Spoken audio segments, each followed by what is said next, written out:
Hello friends, welcome to our YouTube channel Arijit study IQ GK.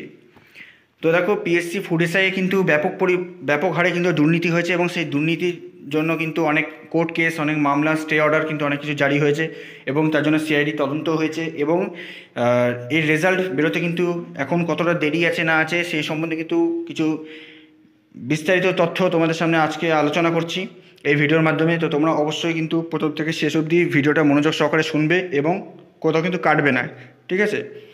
কারণ গত দুদিন আগে 24শে মে একটা রায় উঠেছে এবং সেই 24শে মে কিন্তু আমাদের মহামান্য আদালতে কিন্তু সিআইডি তরফ থেকে তদন্তের রিপোর্ট জমা দেওয়ার কথা ছিল।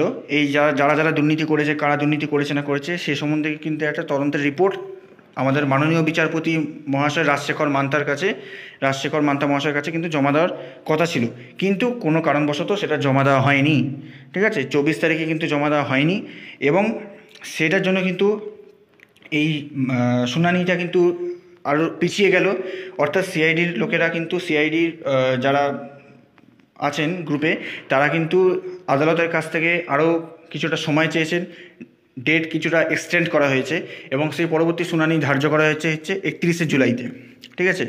31শে জুলাই কিন্তু 31শে জুলাইয়ের মধ্যেই কিন্তু সমস্ত রকম তদন্তের রিপোর্ট এবং মানে কে কী করেছে, কারা এই সব সমস্ত দুর্নীতির পিছনে জড়িত ছিল তারা কিন্তু সেই সমস্ত রিপোর্ট কিন্তু 31শে জুলাইয়ের মধ্যেই কিন্তু সিআইডির তরফ থেকে আদালতে পেশ করতে হবে, অর্থাৎ জমা দিতে হবে।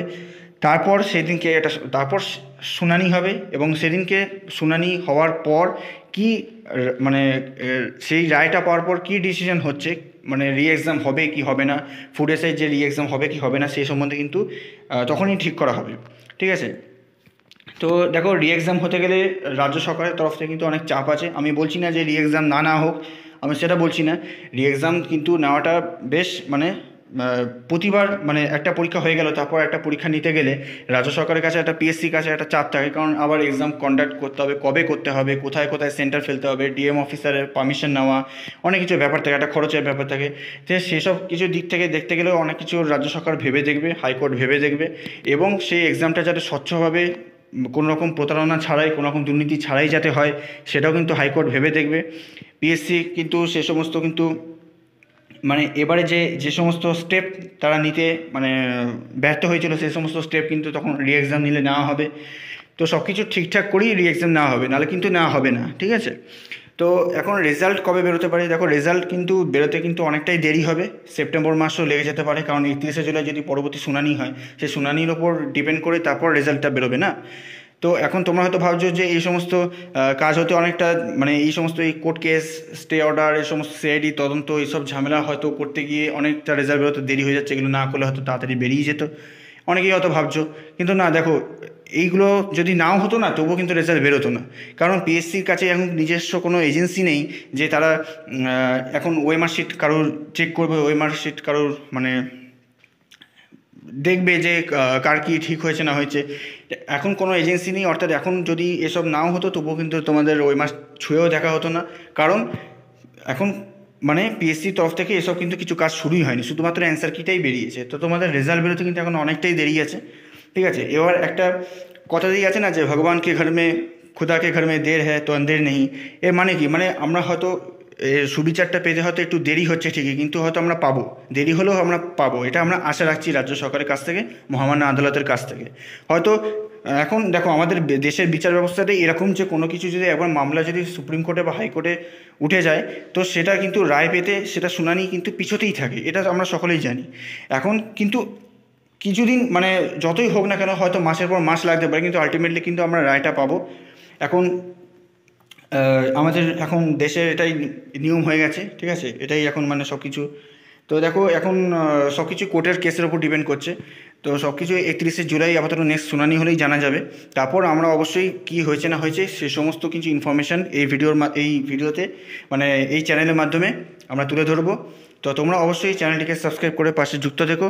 ঠিক আছে, কারণ এই চ্যানেলে অরিজিৎ স্টাডি আইকিউ জিকে চ্যানেলে কিন্তু অনেক স্টাডি রিলেটেড কিন্তু অনেক ভিডিওস ছাড়া হচ্ছে, সায়েন্স রিলেটেড, সায়েন্সের ফিজিক্স কেমিস্ট্রি যে সমস্ত ওয়ান লাইনের কোশ্চেন্স আছে, তোমরা অনেক ওয়ান লাইনের কোশ্চেন্স সেখান থেকে অনেক পেয়ে যেতে পারবে। পার্ট 1, 2 করে সব কিছু ছাড়া রয়েছে, প্লে লিস্ট তোমরা চেক করলেই বুঝতে পারবে। এবং জেনারেল নলেজে কিন্তু প্রিভিয়াস ইয়ার কোশ্চেন্স, পুলিশ পরীক্ষার যে সমস্ত প্রিভিয়াস ইয়ার কোশ্চেন এসছে কনস্টেবল, SI, AKP, WBPতে, সে সমস্ত মানে জিকের ভিডিও কিন্তু ছাড়া হবে। ইদানিং কিছুদিন একটু বন্ধ রয়েছে, কিন্তু আবার স্টার্ট করা হবে, কন্টিনিউ করা হবে।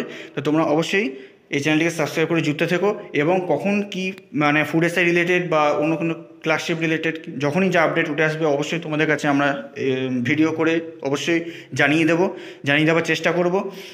এখন এইটুকুন আপডেট তোমাদের জানিয়ে দিলাম যে রেজাল্ট আপাতত বেরোতে দেরি আছে, যা কিছু হবে 31শে জুলাই ঠিক হবে। নেক্সট শুনানি ডেট ওই দিনকেই ধার্য করা হয়েছে। তো ওই দিনকেই তদন্তের রিপোর্ট জমা দেওয়ার পর যা ঠিক হবে ওইটাই ফাইনাল ধরে নেওয়া হবে, ঠিক আছে। তো দেখো প্রসেস কিন্তু একটু ঝুলবে, কিছু করার নেই, যেহেতু দুর্নীতি হয়েছে এখন ঝুলবে। এখন তোমাদের কাজ হচ্ছে, দেখো যারা 90, 92, 95 যারা অ্যাটেন্ড করেছো বা যারা পাচ্ছ, তারা কিন্তু নো ডাউট ভালো স্টুডেন্ট, ঠিক আছে, দে আর অল গুড স্টুডেন্টস, ঠিক আছে। কিন্তু এখন মানে কাট অফ যদি তোমরা ক্লিয়ার না করতে পারো, এখন এই দুর্নীতির জন্য কিন্তু কাট অফ অনেক হাই যেতে পারে। এখন ভ্যাকেন্সি অনেক কম আছে, 480টা ভ্যাকেন্সি আছে। তো কাট অফ যদি ক্লিয়ার করতে না পারো তো সবই তো বেকার হয়ে যাবে না। তো এখন দেখা যাক কী হয়। তো তোমরা অবশ্যই মিসলেনিয়াস ক্লার্কশিপ মানে আসন্ন যে সমস্ত পরীক্ষাগুলো আছে পিএসসির, সে সমস্ত পরীক্ষাগুলোতে যাতে স্বচ্ছভাবে হয় তারই ব্যবস্থা নেওয়া হবে। আশা করি রাজ্য সরকারের তরফ থেকে সেই ব্যবস্থাই নেওয়া হবে, কোনো রকম আর দুর্নীতি হবে না। তো তোমরা সেই পরীক্ষাগুলোর জন্য ভালো করে প্রিপারেশন নিতে থাকো, প্রস্তুতি চালিয়ে যাও, ঠিক আছে। যারা ভালো স্টুডেন্ট অবশ্যই তাদের জয় হবে, যারা পরিশ্রম করে চলেছ তাদের জন্য আমার বেস্ট উইশেস রইল, ঠিক আছে। এবং পুলিশ পরীক্ষার জন্য প্রিপারেশন নিতে থাকো, যারা পুলিশের ফর্ম ফিল আপগুলো করেছো তারাও প্রিপারেশন নিতে থাকো। তো আজকের ভিডিও এই অবধি। যদি তোমাদের ভিডিওটি ভালো লেগে থাকে, কিছু জানতে পারো, তাহলে অবশ্যই ভিডিওটিকে লাইক করে দিও এবং শেয়ার করে দিও, এবং চ্যানেলটিকে সাবস্ক্রাইব করে পাশে যুক্ত থেকো। তো চলো ফ্রেন্ডস, দেখা হচ্ছে নেক্সট ভিডিওতে। জয় আমাদের হবেই। এখন সব কিছু 31শে জুলাইয়ের ওপর নির্ভর করছে, ঠিক আছে। জয় হিন্দ।